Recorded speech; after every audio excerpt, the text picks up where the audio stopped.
Et bienvenue à toi dans ce nouvel épisode de Vos choix ont la parole.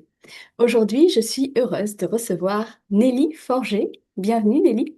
Ah, merci, merci beaucoup de me recevoir, Avec Corinne. joie. Dans cet épisode, donc, Nelly va nous relater son parcours qui est en train de devenir, de mon ressenti, une véritable vision.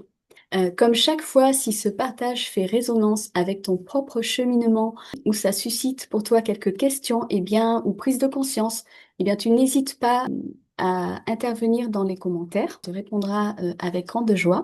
Ça va probablement faire résonance avec un bout de ton chemin, donc ça sera vraiment chouette d'échanger là-dessus.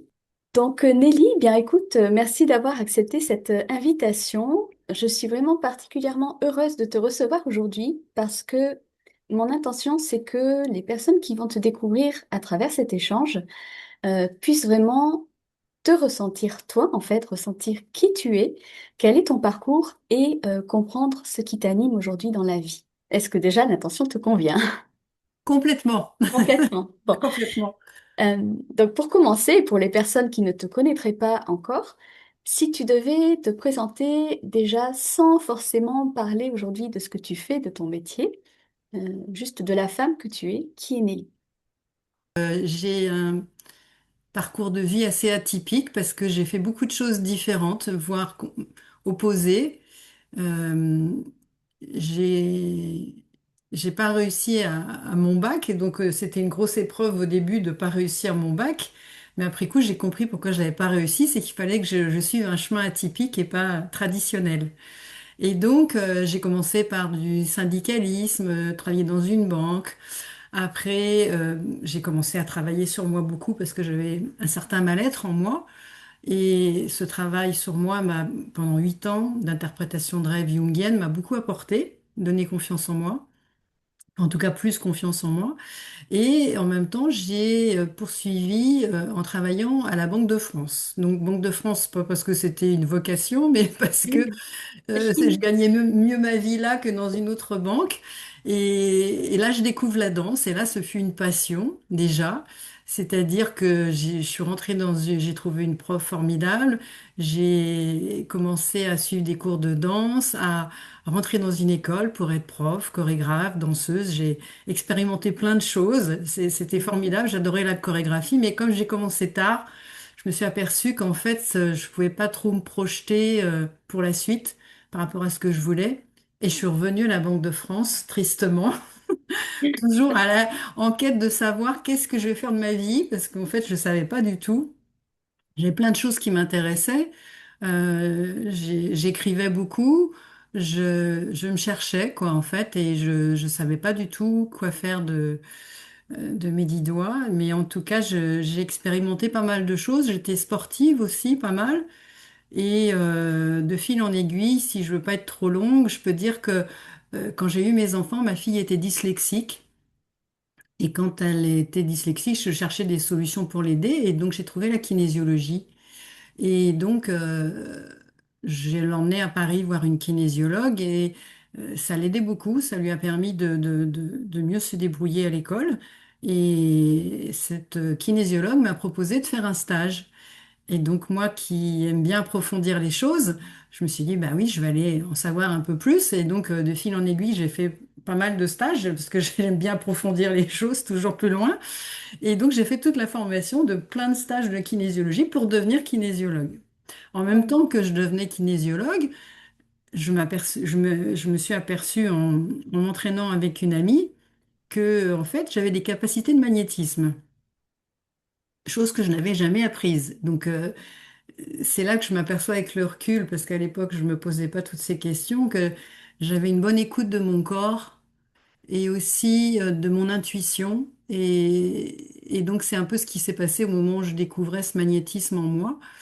Et donc, d'un seul coup, ça a été beaucoup de prise de conscience que vraiment, j'entrais dans ce qui allait devenir ma vocation, en fait. C'est-à-dire que j'avais mis les pieds, c'était pas encore totalement ça, mais en tout cas, je savais que j'étais dans mon univers, alors qu'avant, j'avais pas d'univers, quoi, en fait, quelque part. Waouh! Et j'ai commencé très vite à observer aussi ce qui se passait au niveau des émotions. Et je m'intéressais à la nutrition, je m'intéressais à beaucoup de choses autour de la santé. Et donc, je me suis formée en micronutrition. J'ai créé une association parce que je trouvais que d'être thérapeute tout seul dans son coin, c'est pas terrible.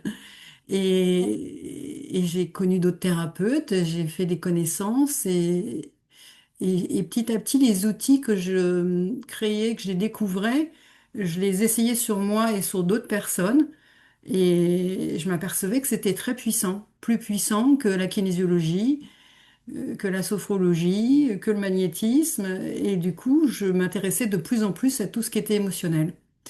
Et au fur et à mesure, ben, sans que je cherche à créer une thérapie, je me suis aperçue qu'en fait, ça constituait vraiment toutes les connaissances que j'emmagasinais, les mécanismes que je découvrais, les expériences que je vivais, euh, que je voyais se répéter aussi. J'ai accompagné des personnes dépressives et ces personnes sortaient de la dépression pour certaines assez rapidement. Ça me posait question. Et, et donc, je dirais que cette thérapie que j'ai créée, elle s'est construite toute seule en fait. Elle s'est construite par mes observations, par les expériences de ce que j'ai vécu sur moi et avec des personnes que j'ai accompagnées. Et de fil en aiguille, c'est devenu vraiment le cœur de ma vie, quoi, de mes préoccupations, de mon travail. Entre-temps, je me suis formée à la sophrologie pour m'apercevoir que, bah non, c'est l'émotionnel comme je le pratiquais qui dépassait ce que je pouvais apprendre par ailleurs. Et j'ai eu de plus en plus de personnes qui me suivaient. Alors, j'ai commencé à faire des ateliers aussi. Des ateliers pour transmettre mes connaissances autrement qu'en séance et pour faire ça avec un groupe de personnes. Et au fur et à mesure, j'ai essayé de former des thérapeutes petit à petit. Alors, je sais pas si je suis un peu longue là, peut-être, non? Non? Bah écoute, ça brosse un tableau assez exhaustif de ton parcours du coup, parce que Oui. waouh, le grand écart, effectivement, c'est drôle ce que tu dis là, parce que il y a aussi un effet miroir forcément avec une partie de ce que j'ai vécu moi, en fait, dans le sens où tu te dis, waouh, en fait, de l'extérieur, tu avais une carrière brillante, tout te réussissait plutôt bien. Pour travailler quand même à la Banque de France, voilà, j'imagine que socialement aussi, c'était vraiment un aboutissement, quoi. Et malgré tout, à cette époque-là, toi, à l'intérieur, en fait, il y avait vraiment un vide, une perte de sens, quelque chose qui te faisait dire que t'avais pas encore touché. Nous, on parle d'évidence, mais c'est ça, de ton, pas ta mission, je veux dire, mais ce qui allume ta flamme, en fait. Mm, mm. Tu te sentais que t'étais pas encore à ta place, quoi. Ça, c'est fort. Bah, oui, et puis si tu veux, c'est vrai que pour les gens, la Banque de France, on dit que c'est la banque des banques. Alors, ça tout de suite, ça donne une représentation un C'est ça. peu au-dessus, comme étant au-dessus Ouais, d'eux. c'est ça. Alors que moi, ça m'a jamais fait cet effet-là de l'intérieur, si tu veux. Moi, et puis moi, l'effet que ça donne, je m'en fichais et je m'en fiche toujours complètement. C'est vrai que ça m'a aidé en ayant un bon salaire, ça m'a permis de travailler à mi-temps, de pouvoir élever mes enfants et de justement chercher ce que j'allais pouvoir faire. Après. Oui. Mais c'était vraiment pas du tout et l'argent et le statut et les apparences qui m'intéressaient. C'était vraiment, comme tu dis, ce qui m'anime et ce qui anime les gens et surtout de sentir que j'avais ça en fond de moi, le besoin d'aider les autres, quoi. Mm. Et Ouais. donc c'est passé par le biais des émotions, ouais. Et ça passe toujours par le biais des émotions. Waouh. Et du coup, à quel moment, s'il y a eu un moment, donc tu as parlé de la naissance de ta fille, mais à quel moment, toi, tu t'es rendu compte que cette sensibilité-là, c'était plus un problème, en fait, mais que ça constituait une véritable ressource, justement, tu parlais d'aider les autres. Ouais. À quel moment tu t'es dit, je vais en faire vraiment bah, ma vocation, en fait, je vais me dédier à ça entièrement. Alors, au début, quand tout ça est né, j'habitais vraiment dans un hameau perdu au fond d'une campagne. Et donc, c'est vrai que j'avais très peu de clients. Et c'est vrai que ça me désespérait, hein. Enfin, désespérer, c'est un mot un peu fort, mais vraiment, c'était difficile parce que j'ai attendu de nombreuses années avant d'avoir du monde, et par la situation géographique, et par le fait que je propose quelque chose qui n'était pas connu. Et c'est vrai que quand je suis arrivée sur Chartres, puisque maintenant je suis sur Chartres depuis 11 ans, ben, c'est vrai que ça a facilité les choses pour qu'il y ait plus de monde qui vienne. Le fait que je crée l'association aussi, hein, ça a permis d'avoir un réseau de personnes autour de moi. Enfin, en tout cas, il y a pas mal de choses conjuguées qui ont fait que je suis passée de pas connue du tout et très peu de clients à avoir une clientèle qui commençait à devenir un peu plus importante et être un peu plus connue au fur et à mesure sur Chartres et sur l'Eure-et-Loire. Ouais. Je sais pas si j'ai répondu à ta question. Oui, c'est ça. Si. C'était vraiment le sens de ma question. Ouais. Et à ton avis, aujourd'hui, qu'est-ce qui va te distinguer par rapport à d'autres approches plus techniques ou plus protocolaires vis-à-vis de l'accompagnement émotionnel? Eh ben, tu fais bien de parler de ce qui est protocolaire et ce qui l'est pas. Ouais.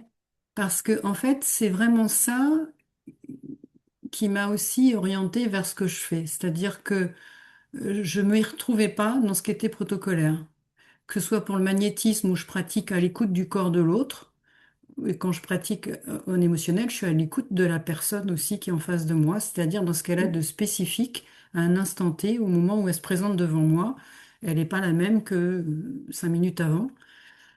Euh, et c'est vrai que du coup, et quand je forme les gens aussi, c'est ça que j'essaye de leur apprendre, c'est que par le biais du ressenti, par le biais de l'écoute de l'autre, et l'écoute passe par les 5 sens, voire 6 sens, si on développe cette écoute et ce ressenti, on peut percevoir des choses sur lesquelles on passe de façon inconsciente dans la vie de tous les jours parce qu'on n'est pas éduqué dans ce sens-là.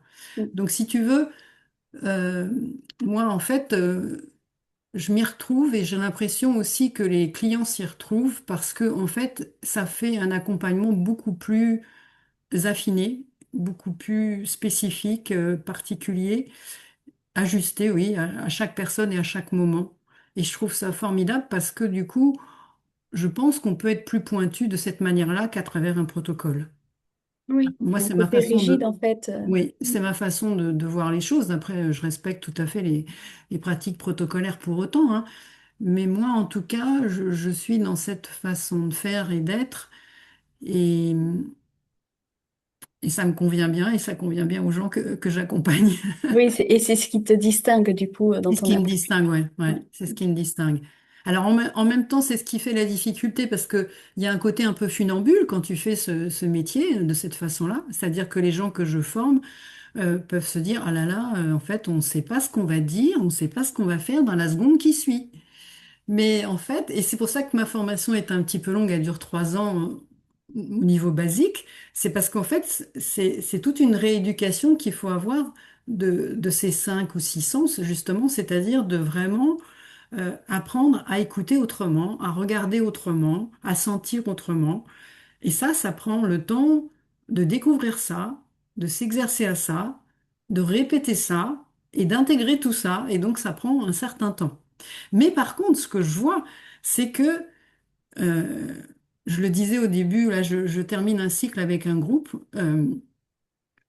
Au début, ils étaient forcément, comme tout élève, en manque de confiance de ce qui allait se passer, du résultat à attendre, L'inconnu, quoi. à pouvoir faire comme moi. Ça leur paraissait complètement invraisemblable. Mais je leur dis, vous inquiétez pas, parce que le temps fait les choses et les expériences et les exercices et l'accompagnement, et ça n'a pas loupé. Et d'ailleurs, c'était marrant parce que les premiers examens, il y a un examen chaque année, ils avaient des notes tout juste au-dessus de la moyenne. Je leur ai dit, vous inquiétez pas, et ça n'a pas loupé. Vous aurez des meilleures notes l'année prochaine parce que vous aurez intégré plus de choses. Ça n'a pas raté. Ils avaient 1,5 point, 2 points de plus l'année suivante, tous. Et c'est vraiment le signe qu'en fait, il faut, comme les journées durent 24 heures et pas 6 heures, il faut un temps pour intégrer les choses, pour les découvrir, les expérimenter. Et je pense que dans ce temps que je leur donne et qu'ils prennent, ils ont tout le temps pour arriver à jouer le funambule dont je parlais tout à l'heure. C'est-à-dire à faire quelque chose dont on ne sait pas ce qu'on va dire et faire 2 secondes après. Ouais, c'est comme j'aime le dire, Parce qu'on c'est ne suit pas vivant une en fait. trame. Oui, voilà, Ça c'est se ça. construit dans le vivant. Voilà, on ne suit pas une trame qui est prédestinée, qui est préécrite, si ce n'est qu'on commence évidemment par écouter les gens qu'on reçoit, hein, comme tout bon thérapeute. Mais après, les questions qu'on pose, c'est vraiment de l'intuition, de l'écoute fine, euh, la réaction par rapport à ce qui a été dit. Enfin, en tout cas, c'est quelque chose qui... Le chemin est donné par la personne qui arrive et nous, on suit son chemin et on essaye d'éveiller des choses sur son chemin. Et Mm. en éveillant ces choses, on avance sur ses émotions et sur ce qui a été resté bloqué et qui a besoin d'être débloqué pour avancer encore mieux qu'avant. Ça vient confirmer les mots que j'entends en fait quand tu me parles de ta pratique. J'entends co-création, mais c'est vraiment ça en fait. Oui. Ça se fait dans le vivant et Mm. il faut deux humains pour que Ouais, ça fonctionne en fait. ouais, tout à fait. C'est exactement ça. Ouais, Ok. ouais. Et je sais que ouais, le côté créatif, tu y es très sensible aussi, comme moi. Ben oui, Donc oui, c'est ben oui. co-création, c'est ça, c'est très joli. Ouais, ouais, ouais. Et du coup, quand quelqu'un vient se former auprès de toi, qu'est-ce que tu as à cœur, qu'est-ce que tu souhaites profondément en fait que tes élèves incarnent ensuite au-delà de ce que tu leur transmets? Ça, c'est une bonne question, ça. Oui, je précise que je n'avais pas posé les questions à Nelly en amont. Oui, je le découvre, effectivement. Donc, oui, qu'est-ce que tu aimerais qu'ils incarnent, voilà, à l'issue en fait, en tant que praticien? Moi, je pense que, et d'ailleurs, je leur dis ça à certains moments, euh, je pense qu'ils ont, je pense que quelqu'un qui vient voir un thérapeute a besoin de se sentir entouré, encadré, qui sente qu'il a besoin d'avoir quelqu'un de solide en face de soi. Je pense qu'avec les ateliers de formation, il n'y a pas que les ateliers, il y a aussi les séances individuelles de travail sur soi qui sont faites avec moi une fois par mois. Je pense qu'avec ce travail sur soi qui est fait tout le long des 3 ans, une fois par mois, les personnes qui sont thérapeutes sont solides et Hmm. sont vraiment des repères et des personnes où on sent qu'on rentre dans quelque chose où on est en sécurité, où on est dans une vraie bienveillance avec vraiment une écoute profonde et vraiment une humanité. Enfin, je pense que ces personnes, elles sont capables de mettre tout en œuvre pour les personnes qu'elles reçoivent et d'être vraiment des personnes solides pour accompagner au mieux les personnes qui se présentent à elles. Je sais pas si, voilà, je suis... Ouais, j'ai l'image de phare, Ouais. des phares dans la tempête en fait, des repères ou des guides. Oui, mais tu vois, c'est bien que tu parles de phare parce que quelque part, tu rejoins un petit peu le logo que j'ai choisi pour la thérapie. Ce logo, c'est une mer qui est pas démontée, mais qui est agitée, comme la D'accord. vie peut être agitée, Hmm. avec un gros rocher énorme au milieu. Et ce gros rocher, pour moi, je l'ai choisi parce que, en fait, je pense que les gens sentent ça quand ils font ce travail sur eux-mêmes, que ce soit les futurs thérapeutes ou même les clients qu'on accompagne. C'est-à-dire qu'une fois qu'ils ont commencé ce travail-là, ils sentent qu'il y a un rocher qui s'est construit à l'intérieur, qui est solide, sur lequel ils peuvent s'appuyer. Hmm. Et donc la mer, elle peut s'agiter à côté. Ils sont plus ballottés comme ils ont pu l'être. Ouais, j'adore Et, l'image. et Hmm. ils sont plus du tout emportés par des tempêtes. Et en tout cas, ils savent retourner sur la terre ferme. Et c'est à l'intérieur d'eux que ça se passe. Et donc ça, c'est quelque chose de... Tu vois, je parlais de solidité. Là, on la retrouve à Ouais, nouveau, cette solidité. c'est C'est incarné, oui, par le ce rocher. rocher qui est à Hmm. l'intérieur, il est bien solide, ouais. Mm. Ouais, j'aime beaucoup l'image en tout cas.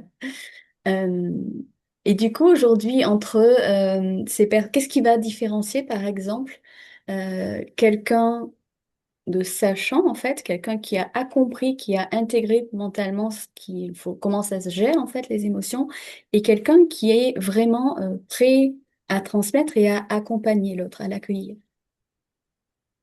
Je sais pas si j'ai bien compris ta question. C'est quelqu'un qui, d'un côté, a acquis intellectuellement des connaissances et de l'autre, quelqu'un a pratiqué et qui est plus... Non, c'est pas ça? En C'est... fait, qu'est-ce qui va différencier une personne qui dit, OK, j'ai compris comment ça fonctionne, je Ouais, peux me l'appliquer à moi-même, ouais. de quelqu'un qui va vraiment dire, OK, j'ai compris, mais je suis capable, en fait, aussi d'aider Ah oui. d'autres Quelqu'un personnes à qui est partir. simplement, qui a expérimenté en tant que client et quelqu'un qui va passer à dire, ah, bah si, j'ai envie de transmettre ça, moi aussi, Ouais, ouais, d'apprendre ça à des personnes. c'est ça. Moi, je pense qu'il faut que, pour basculer, sentir qu'on est là pour aider les autres, je pense. Il faut ça au minimum. Euh, je pense qu'il faut être sensible à la souffrance des autres. Il y a des personnes, je le vois, qui, la souffrance des autres, les atteint trop et donc ça les fait partir parce que ils prennent la souffrance sur eux. Donc ça, moi j'apprends à Trop certaines personnes d'empathie. Mm. ouais, qui sont trop empathiques, j'apprends aux personnes qu'on peut être empathique sans l'être trop et sans prendre la souffrance sur soi. Donc Mm. là, c'est un peu particulier pour ce genre de personnes. En tout cas, ça peut changer, c'est ça que je voulais dire. Mais sinon, pour ceux qui vont passer d'un état à un autre,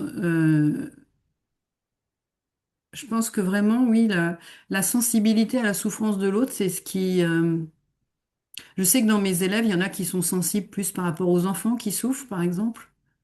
Oui, en fait, il faut avoir des qualités humaines et avoir Humaines. un Ouais, côté, se sentir appelé par la transmission ouais, ouais, et d'être au service, en fait, c'est ça, de se ouais. mettre au service.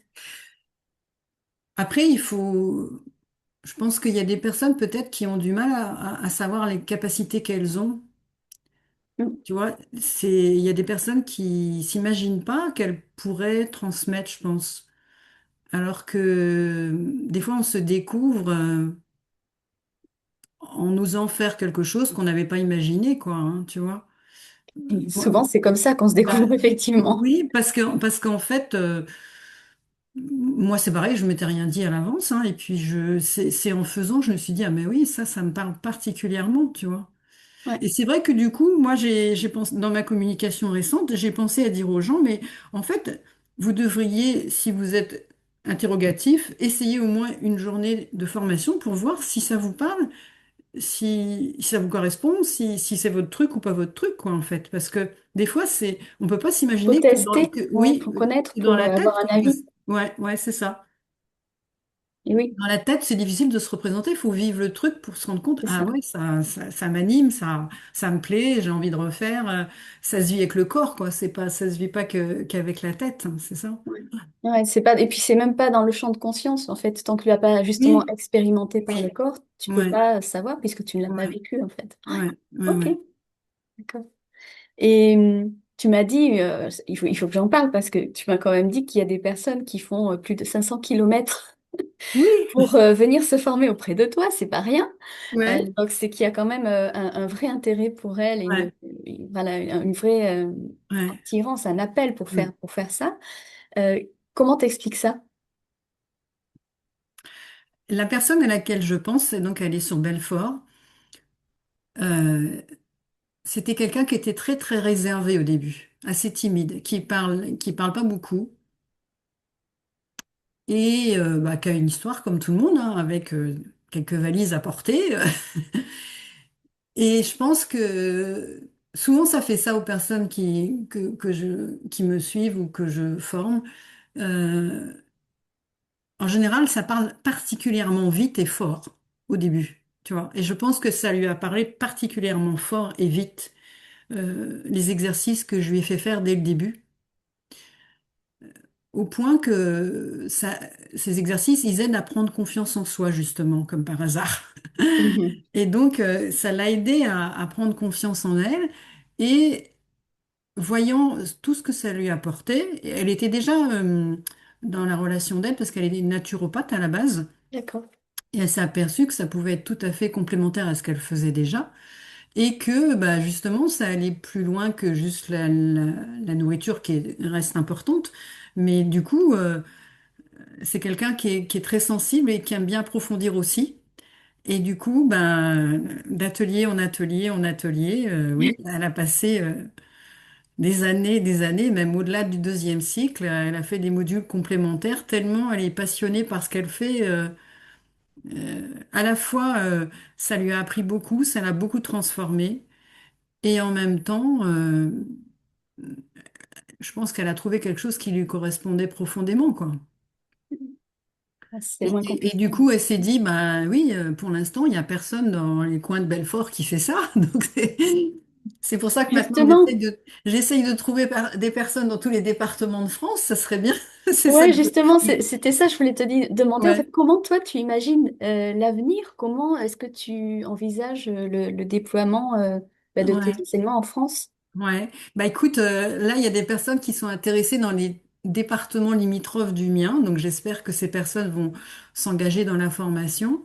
Euh, Sachant que tu te situes, je me situe en Eure-et-Loire, dans le voilà, 28, donc c'est à je le une dis pour heure. notre audience. Ouais, alors je précisais quand même, c'est à peu près à 50 minutes, une heure de train de Paris, hein, donc un peu au sud-ouest de Paris.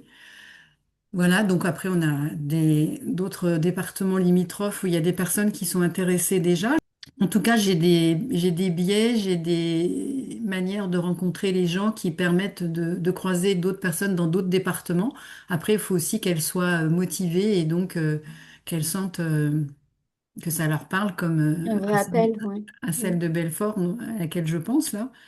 Mais en tout cas, je pense que ça peut être un bon projet aussi pour ces personnes qui ont envie de se lancer parce que avec l'expérience qu'on a avec l'association qu'on a créée en 2013, Univers Émotion, on a acquis beaucoup d'expérience, de connaissances, de pratiques aussi, et sur la communication et sur comment créer des réseaux, justement, grâce à l'association.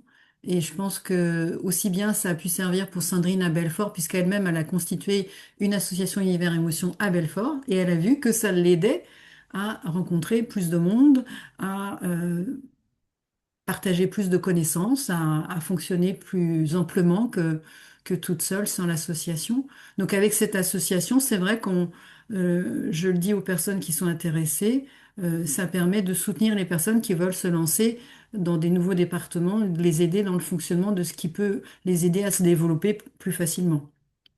Ouais, il y a une vraie réflexion, Oui, enfin voilà, de fonctionner par tissage, par réseau, ouais, de se ouais, soutenir les uns les ouais. autres, ça c'est chouette, c'est Et important. il y a même une infolette qui a été créée il y a 1 an et demi, 2 ans, qui s'appelle Les Courageux, parce que je trouve qu'il faut du courage pour aller travailler sur soi dans ces zones d'ombre qui font pas toujours C'est du clair. bien. Ouais, ouais. Et donc, cette infolette qui s'appelle Les Courageux, ben, elle réunit toutes les personnes, à la fois les clients assidus, convaincus de la méthode, et à la fois les thérapeutes formés déjà et ceux en cours de formation. Et donc, dans cette infolette, on échange des informations importantes sur ce qui concerne les émotions et le parcours de chacun sur des thématiques. Et oui, c'est un réseau qui est assez riche de différentes choses, oui. Mm. J'entends. Et du coup, pourquoi c'est aussi important pour toi aujourd'hui de sensibiliser le grand public à cette cause-là? C'est vrai que je pense que ce qu'on crée est toujours un écho un peu de ce qu'on est, quelque part. Et c'est vrai que moi, j'aime bien les choses simples. Et ce que je propose, c'est très simple. Je l'ai créé en observant les petits-enfants qui ont en dessous de 3 ans. Les enfants en dessous de 3 ans, ils fonctionnent émotionnellement sans réprimer quoi que ce soit. Et résultat des courses, ils fonctionnent mieux émotionnellement que nous. Pourquoi? Bah, parce qu'en fait, ils expriment pleinement leurs émotions, ce qui leur permet de sortir très vite d'une souffrance pour passer à autre chose. Après une colère ou des pleurs à chaudes larmes, ils peuvent rigoler 2 secondes après, ce que nous, on n'est plus capable de faire. C'est-à-dire que nous, quand on est en colère, qu'on est triste, soit on reste dans la tristesse, soit on reste dans la colère, soit on rumine dans la tête. Enfin, en tout cas, il n'y a rien qui fonctionne très bien. C'est important pour toi de sensibiliser vraiment au Oui, niveau, parce que je vois qu'il y a vraiment une oui, vision, pas juste de rester, voilà, ouais. Ben, mais vraiment d'élargir ça. ouais. Ben, parce qu'en fait, je trouve que on a tendance à trop se compliquer la vie. En fait, les outils que je propose, ils sont très simples. Ils sont très rapides parce qu'en fait, c'est comme les enfants. Quand tu exprimes ton émotion et tu peux le faire sans avoir quelqu'un devant toi, tu peux le faire en différé. C'est comme ça que j'apprends les choses aux gens. Tu peux te libérer très rapidement et très efficacement, t'alléger, retrouver de l'énergie, plein de choses qui se mettent en route. Et je trouve qu'en fait, je retourne au fonctionnement primaire du corps, en fait. J'ai pas inventé la poudre ou je sais pas quoi. Je suis revenue au fonctionnement basique du corps. Donc je trouve que d'aller chercher des méthodes qui sont bien. En respiration, en visualisation, ça aide. La méditation, tout ça, ça aide, c'est bien. Mais on n'est pas au cœur des émotions. Si on veut parler des émotions, et moi, c'est vrai que je m'y suis intéressée alors que la société s'y intéressait pas encore, hein, il y a plus de 20 ans. Euh, enfin, en tout cas, pas largement comme aujourd'hui. Je pense que si on revient à l'essentiel, si on revient à nos bases, si on revient à notre fonctionnement primaire de notre corps, il n'y a pas mieux pour respecter son corps, il n'y a pas mieux pour être efficace, c'est-à-dire le corps, il a tout prévu. Donc si on suit ce que le corps a prévu, ben, on arrive à ce qu'il y a de mieux. Et en fait, c'est ça que je propose aux gens, c'est de revenir au fonctionnement primaire du corps, sans nuire à personne, sans faire de mal à quiconque. Mm. Parce qu'en fait, les émotions, pour l'instant, on ne sait les vivre que par réaction face à quelqu'un et un peu avec toutes les conséquences négatives que ça peut avoir souvent, quoi. Mm. Sur soi et sur l'autre. Mm. Et sur l'autre, ouais. Mm. Sur les... Et oui, j'entends que c'est en fait une approche pleine de bon sens, Ouais, en ouais, fait. ouais, Et j'aime le côté simplicité et retour aux bases, au fonctionnement du corps. L'observation des enfants, c'est vrai qu'ils ont beaucoup à nous apprendre ouais, aussi à ouais, ce niveau-là, oui, sur ouais, la gestion des ouais, émotions. ouais. Et du coup, cette formation-là, à qui elle s'adresse? Qui est-ce que tu reçois dans tes accompagnements aujourd'hui? Est-ce que ce sont Alors, plus des personnes en reconversion ou des personnes qui veulent une corde de plus à leur arc? eh ben, en fait, il y a un petit peu tout ce que tu dis, c'est-à-dire que, il y a pas mal de personnes qui jusqu'à présent faisaient partie de ma clientèle et qui, découvrant ces outils, se disaient, ah bah oui, mais j'ai envie d'en faire profiter d'autres personnes, quoi. Et puis après, c'est des gens bah, rencontrés dans d'autres circonstances. Je pense qu'il y a une éducatrice, par exemple, qui travaille pour la réussite éducative de Dreux. Et en faisant une formation pour cette réussite éducative d'une journée, une courte formation, elle a vite compris qu'il y avait quelque chose d'intéressant qui se passait. Et donc, elle est venue faire une séance, elle s'est inscrite à la formation parce que ça venait compléter complètement son métier. Mhm. Et je pense qu'il y a pas mal de métiers comme ça où ça peut être soit un métier secondaire, soit des outils qui sont réutilisables dans le métier qu'on fait, en tout cas, et qui donc peuvent apporter énormément. Donc là, c'est pour compléter un travail qu'on fait déjà, mais après, je vois qu'il y en a d'autres pour qui c'est une reconversion, ouais. C'est-à-dire, il y en a une qui est comptable. Il y en avait une qui était dans l'aide à la personne, mais des gens qui sont pas forcément épanouis dans leur travail. Alors c'est vrai que ça demande pas forcément de faire une rupture nette. Souvent, ça passe par un temps partiel Mhm. qui permet d'avoir du temps pour commencer de développer son activité et Formé, prendre le temps qu'elle se développe suffisamment pour après prendre ça à part dédié à entière. ça. Mhm. Ouais. Mais en tout cas, il y a les deux profils, hein. Donc la reconversion complète, c'est-à-dire on change de métier, mais progressivement pour toujours avoir de quoi vivre à la fin du mois. Et puis, et puis les personnes qui donc font déjà un métier dans la thérapie ou dans la relation d'aide et puis qui veulent avoir un complément, Enrichir leur palette aussi. enrichir, ouais, enrichir Mhm. parce que moi je le vois, c'est pas ce que je préfère, mais je continue d'être magnétiseuse parce que ça aide les gens pour leur douleur et qu'il y a des fois des urgences, donc je continue de le faire. C'est complémentaire. Après, il y a des gens qui viennent du magnétisme pour aller à l'émotionnel, ou de l'émotionnel qui viennent au magnétisme parce qu'ils ont des douleurs. Mais en tout cas, c'est des choses complémentaires, ouais. Mm. Ok. Ben on arrive bientôt à, à la fin de notre échange. Je pense que là, on a quand même une bonne idée de qui tu es, de ton parcours, pourquoi est-ce que tu fais ce que tu fais et à qui ça s'adresse. Et du coup, j'ai envie de te demander là la suite. Quels sont bah, les différents projets qui t'animent aujourd'hui autour de ton association, de ta formation, des consultations, enfin voilà. Je te laisse nous expliquer ça. Alors, la première chose à laquelle je pense, c'est mon nouveau cycle de formation pour être thérapeute en accompagnement émotionnel. Donc, la première journée de formation, c'est prévu le samedi 17 janvier. Donc, c'est des journées qui sont de 10 heures à 17 heures sur Chartres en présentiel. Je précise que donc cette formation comporte pas seulement les ateliers, mais donc une séance d'accompagnement émotionnel en individuel avec moi, qui peut se faire en visio ou en présentiel. Donc c'est pas obligé d'être sur place sur le département. Et donc c'est une formation renouvelable tous les ans. Donc c'est un engagement sur une année. On peut faire un test, donc je le disais, d'une journée au début pour voir si ça plaît ou pas.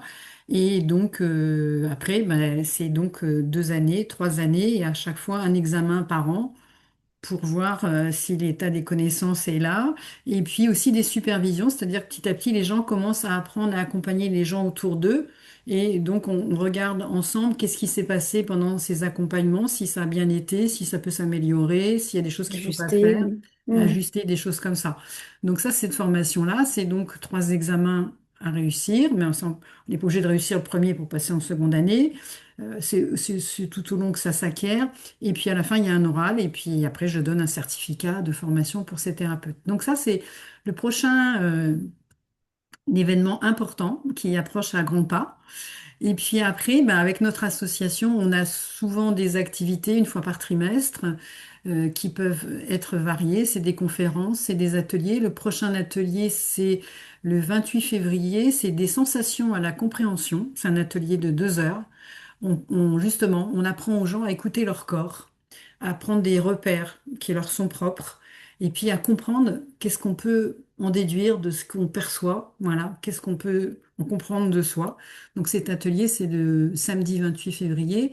Je fais un atelier entre-temps découverte des émotions, c'est ouvert à tout public, des gens qui viennent en séance comme ceux qui ne viennent pas en séance. C'est pour découvrir des connaissances sur les mécanismes émotionnels autour de thématiques. Là, la thématique du 15 février, donc ce sera un dimanche, ce sera de moi et le monde. Donc c'est moi, ma relation au monde, ma relation à l'autre. Qu'est-ce qui pose problème? Pourquoi? D'où ça vient? Comment on peut arranger ça? C'est un sujet quand même vaste et riche. Ça, c'est voilà, pour les 2 mois à venir, c'est des choses qui sont déjà prévues. Après, je vais peut-être pas aller plus loin parce que je suis pas sûre d'avoir les C'est dates déjà en pas tête. mal, hein? Ça fait déjà pas mal, oui, ça fait C'est déjà, déjà un beau programme. ouais, c'est déjà pas mal, oui. Ouais. Ok.